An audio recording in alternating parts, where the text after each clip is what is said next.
చిన్న తప్పు పెద్ద ప్రమాదం. ఒక చిన్న పిచ్చుక చేసిన ఒక చిన్న తప్పు ఆమె జీవితాన్ని ప్రమాదంలో పడేసింది. ఏమైందో తెలుసుకోవాలంటే ఈ కథను చివరి వరకు చూడండి. ఒక అందమైన అడవిలో ఎన్నో పక్షులు ఆనందంగా జీవించేవి. అందులో ఒక చిన్న పిచ్చుక, పింకీ. పింకీ చాలా తెలివైనది, కాని ఒక పెద్ద లోపముంది. అది బద్ధకం.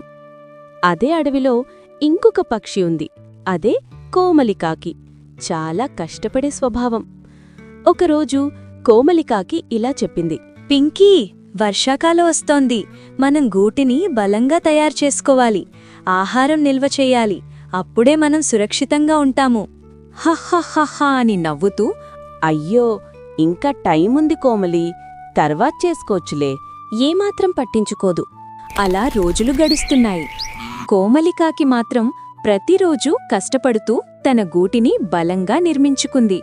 కాని పింకీ ఆటలు పాటలు సరదా జీవితం. తన గూటిని ఏమాత్రం పట్టించుకోదు. ఒకరోజు భారీ వర్షం మొదలైంది. గాలి బలంగా వీచింది.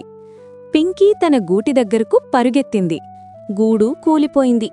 పింకీ భయంతో ఈ ఈ అని ఏడుస్తూ ఇప్పుడు నేనేం చెయ్యాలి అని బాధపడుతుంది. కోమలికాకి పింకీని చూసి ఇలా అంది. పింకీ, రా, నా గూటిలోకి వెళ్దాం. నన్ను క్షమించు కోమలి. కాకి, నువ్వు ముందే చెప్పావు, కాని నేను వినలేదు.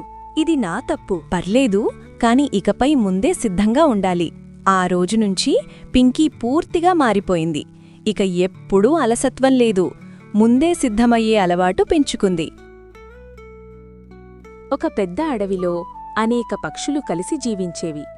ఆ అడవిలో ఒక గద్ద ఉండేది. అది చాలా బలంగా, వేగంగా ఉండేది. కాని అది చాలా లోభి.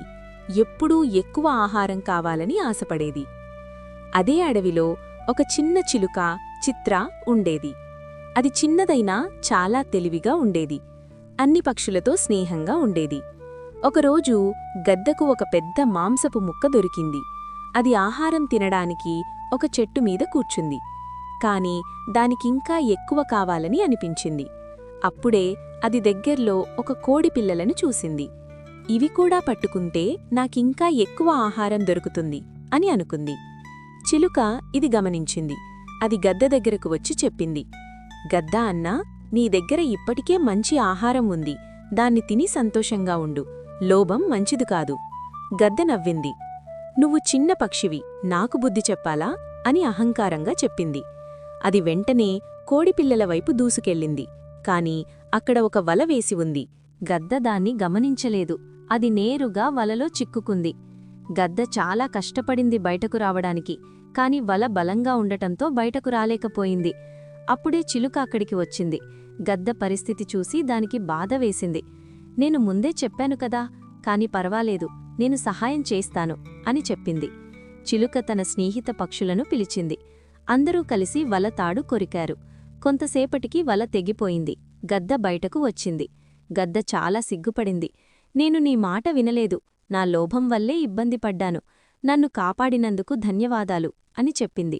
చిలుక నవ్వుతూ, మన తప్పుల నుంచి నేర్చుకుంటే అదే పెద్ద విజయం అని చెప్పింది. ఆ రోజునుంచి గద్ద తన లోభాన్ని తగ్గించుకుంది. ఇతర పక్షులతో స్నేహంగా జీవించడం ప్రారంభించింది. నీతి: లోభం మనల్ని ప్రమాదంలో పడేస్తుంది. ఉన్నదాంట్లో సంతోషంగా ఉండటం మంచిది. కాకి చెప్పిన గుణపాఠం. అనగనగా ఒక చిన్న అడవి ఉంది. ఆ అడవిలో కోమలి అనే కాకి ఉండేది. కోమలి గుడ్లు పెట్టింది. ఇంకొన్ని రోజుల్లో తనకి పిల్లలు వస్తాయి అనే సంతోషంలో ఉంది.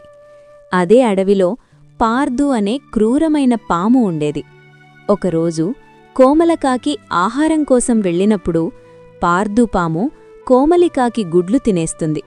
దాంతో కోమలికాకి తిరిగి వచ్చినప్పుడు తన గూడును చూసి చాలా బాధపడుతుంది.